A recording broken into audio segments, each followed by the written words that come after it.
Oh, sorry. Yeah.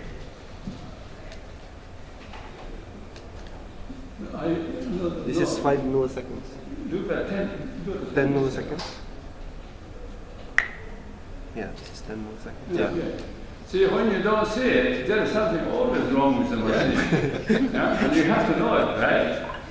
You have to know it. Because tibia, every time you stimulate it, there is such a thing as a persistence. Persistence is the number of F wave that you get when you stimulate 100 times. And therefore, if you get 80, persistence is 80, and tibia is 100%. And there's a very good reason why it is so. See, every time I stimulate, you get it, right? Now, so my question is, in contrast, peroneal nerve is a bad nerve to do F wave because persistence is only 30. So when you're studying patients with neuropathy or whatever, and if you do fibular nerve, and if you don't get F wave, you are not so alarmed. You say, well, this is one of those things. You cannot call it abnormal. But if you don't get the tibial nerve F wave, you always say, yes, this is abnormal, because it has to be there 100%. So my question then is that why is it that when you do fibular nerve, your persistence is so low? And there's a very good reason for that too. This is also evidence-based. Anybody know? I can actually try it. Put this here. Yes?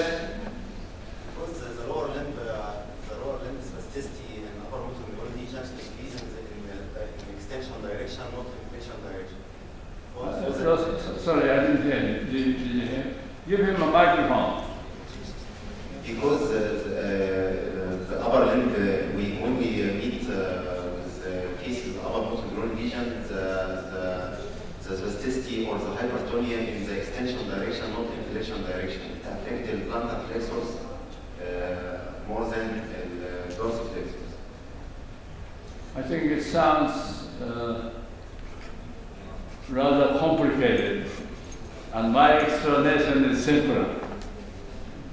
Anything else? Which muscle do you recall? Fibular nerve. Extensor digitorum brevis. Anybody? EDC, right? EDC.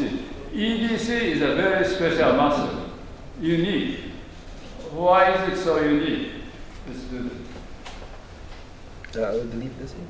Yeah, you can. Yes. EDC, I don't think I have a good. Yeah, there is. Yes, I do. Well, I'm proud of my fibular nerve. But EDC is a very, but sometimes I don't.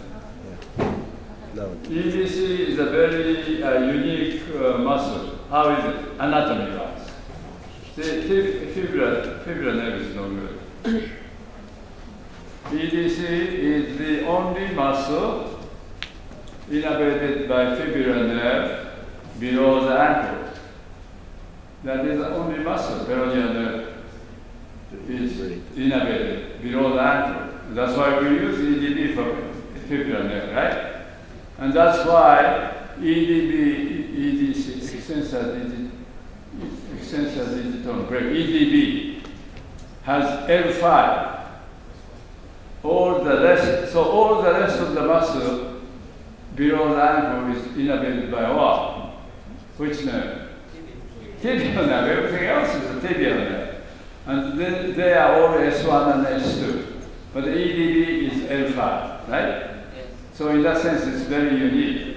So in order to get the F wave from the peroneal nerve, fibular nerve, the F wave has to come back to EDB, because that's the only muscle.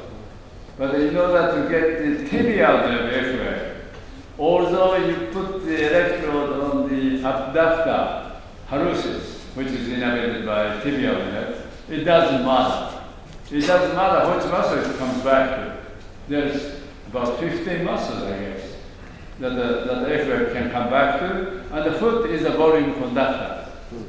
So it doesn't matter where the electrodes are placed, they all recover. Are you following me? It's a number of muscles. So if I now stimulate, I'm on the EDB now. If I stimulate tibia nerve, what happens here? Not recorded. Not record anything, right? Yes.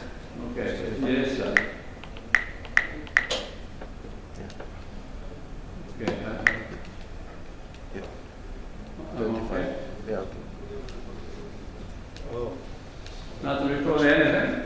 recorded. See, this is the tibial nerve, and I told you, again, Volume not connected. the foot is a volume conductor. So it really doesn't matter where the muscle action potential is generated. You always record. Are you following me? Okay. So that's why. So the tibial nerve has only one muscle that the FF has to come back to, but the tibial nerve has multiple. So that's why tibial nerve has high persistence, yeah?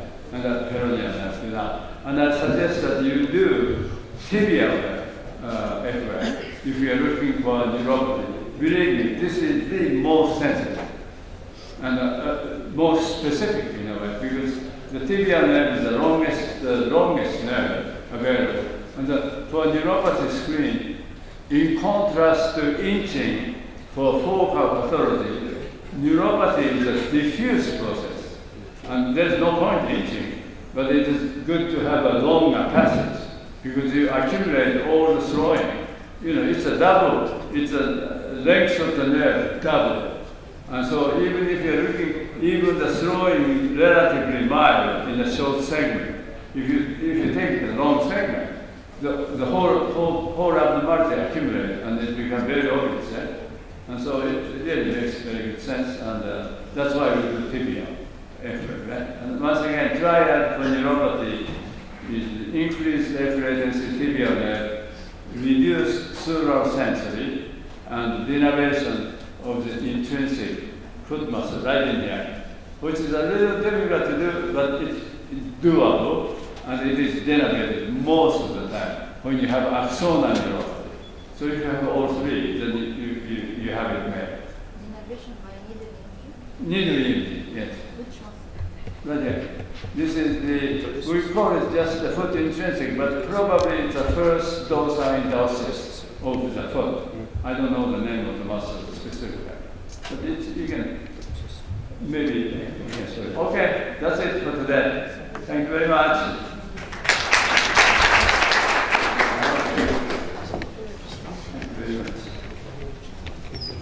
It's like initial problem.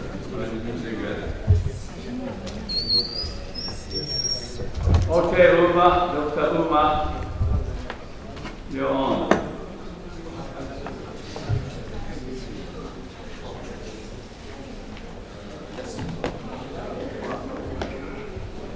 Thank you, Dr. Kumar. Train Dr. Hassan.